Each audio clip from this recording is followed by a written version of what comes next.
You have American Samoa right next to Samoa, and like any other Pacific island country, we have our McDonald's and KFCs and so forth.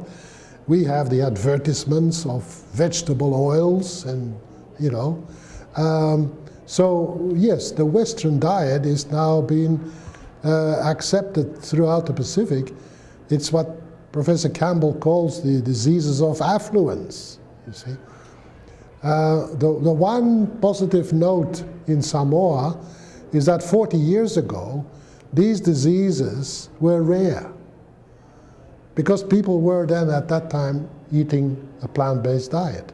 And occasionally you would have, for the Sunday brunch, you might have a fish or you might have a chicken or a pig, which is a traditional gift item.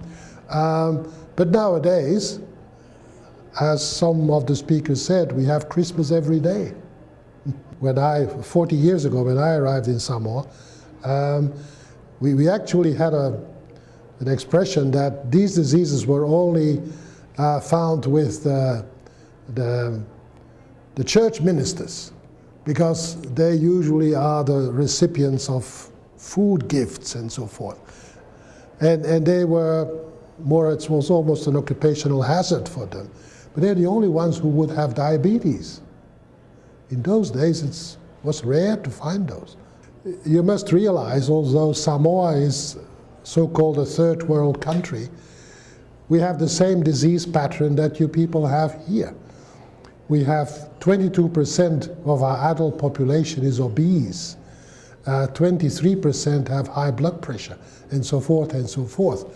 So it was for my own benefit, but also for the benefit of my patients, that I wanted to see what was new in the world. And to my surprise, you know, when you read about the research done and the work done by Dr. McDougall, Dr. Esselstyn, Professor Campbell, and others, you realize that a lot of this information was there, but just hasn't been